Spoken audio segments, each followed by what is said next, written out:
Ẹ̀yin èèyàn ilé èwo lẹ ṣe káàbọ̀ sí Mashola Gist TV. Ṣé àlàáfíà ni ẹwà gbogbo lè ń kọ́? Gist tèní èyí tó lágbára. Ẹ̀yin èèyàn ilé,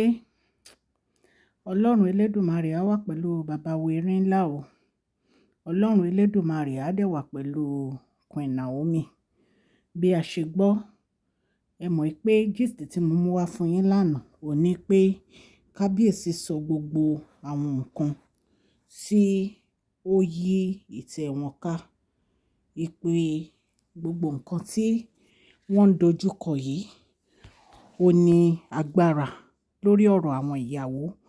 tí wọ́n gbọ́dọ̀ fẹ́ nítorí pé wọ́n wà ní ipò ọba aládé. Wọ́n ní ìgbà tí wọ́n ṣàlàyé gbogbo ọ̀rọ̀ yìí fún Queen Naomi, wọ́n ní Queen Naomi sunkún nítorí kì í ṣe ìfẹ́ inú kábíyèsí láti fẹ́ gbogbo àwọn olórí tí wọ́n fẹ́ yìí. Ṣùgbọ́n nǹkan tí ó yí ìtẹ́ wọn ká ò lágbára. Wọ́n ní àwọn fẹ́ kí Queen Naomi dàgbà sí nínú ìmọ̀, kí wọ́n dẹ̀ mọ̀ wípé kì í ṣe pé bóyá àwọn mọ̀ọ́mọ̀ fẹ́ máa hurt Queen Naomi, ṣùgbọ́n nǹkan tó ṣẹlẹ̀ ni àwọn ṣàlàyé fún wọn yẹn. Wọ́n ní Queen Naomi, bí a ṣe gbọ́, wọ́n ní bàbá wọn ni wọ́n bá Queen Naomi sọ̀rọ̀ pé kí wọ́n dáríji bàbá wèrè ńlá, kí wọ́n jẹ́ kí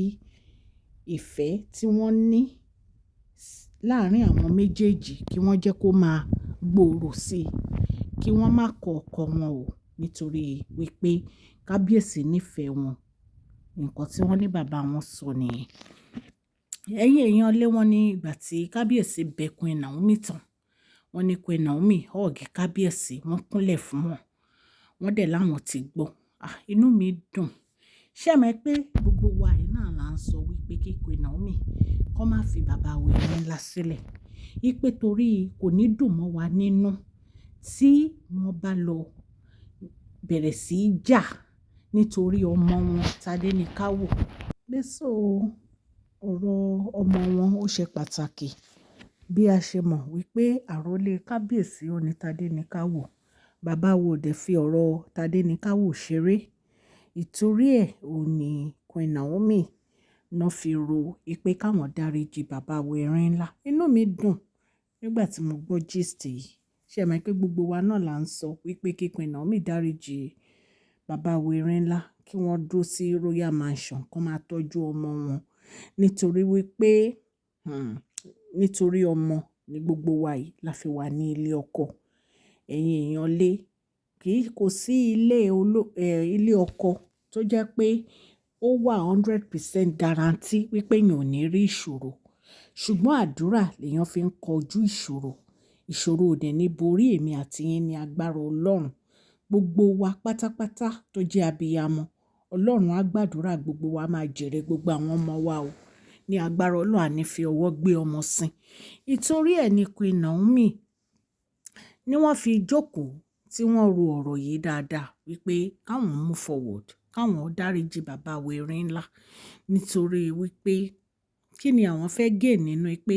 àwọn ò fẹ́ kábíyèsí mọ́. Níbo làwọn fẹ́ lọ, níbo làwọn ti bẹ̀rẹ̀, níbo làwọn fẹ́ ti bẹ̀rẹ̀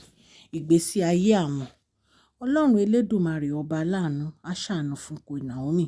Ọlọ́run Elédùmarè ọba láàánú á ṣàánú fún kábíyèsí. Ọlọ́run á gbàdúrà àwọn méjèèjì ní agbára Ọlọ́run. Tádéníkáwò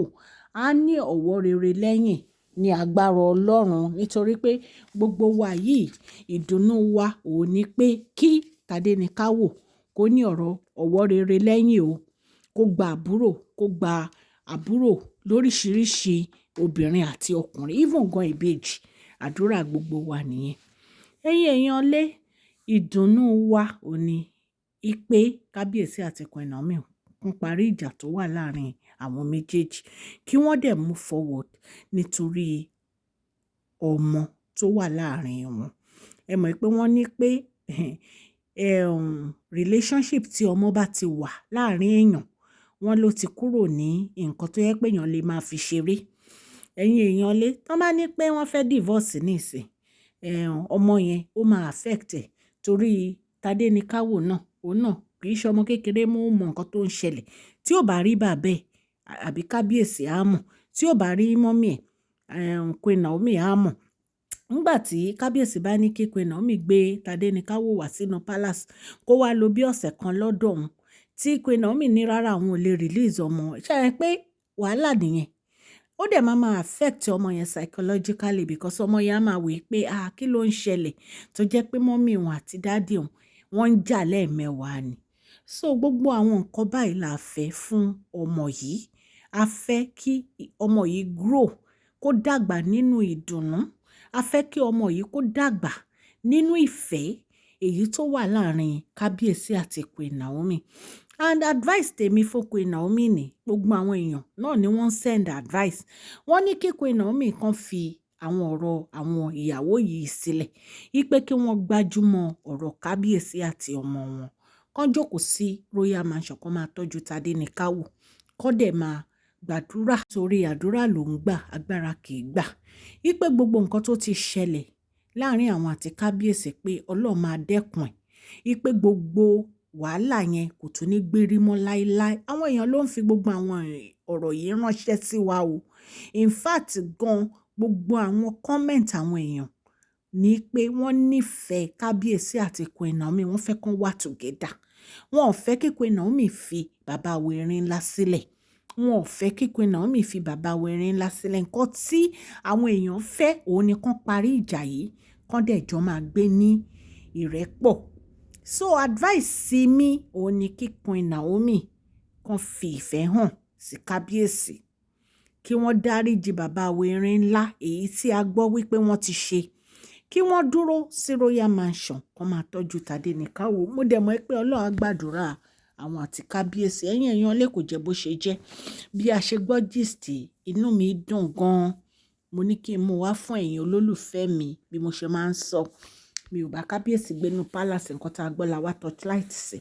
orúkọ mi ni Máṣọ́lá Yorùbá ni à ń sọ lórí ìkànnì yà ń sọ nítorí pé àfẹ́gbàgbé àṣà àti èdè wa a dẹ̀ tún sọ fún ọ̀pọ̀lọpọ̀ àwọn tí wọ́n gbọ́ Gẹ̀ẹ́sì à ń sọ̀rọ̀ nípa social gist celebrity gist royal gist àti gbogbo nǹkan tó ń ṣẹlẹ̀ ní orílẹ̀-èdè bàbá wa ní ilẹ̀ Nàìjíríà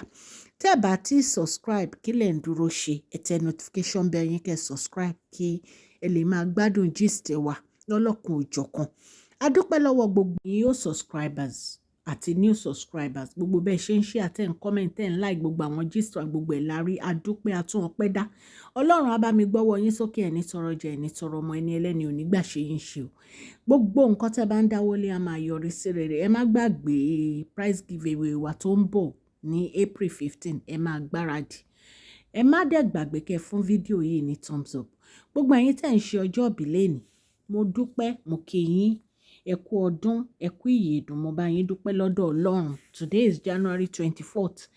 ẹ̀mí yín á ṣe púpọ̀ ọdún láyé o ní agbára Ọlọ́run gbogbo nǹkan tí ẹ̀ ń wá Ọlọ́run máa ṣe fún yín gbogbo ẹ̀yin èèyàn mi mo dúpẹ́ lọ́wọ́ ọkùnrin mo dúpẹ́ lọ́wọ́ obìnrin mo dúpẹ́ lọ́wọ́ ọmọdé mo dúpẹ́ lọ́wọ́ àgbàlagbà nítorí pé tó bá dúpẹ́ orí àná á rí mi gbà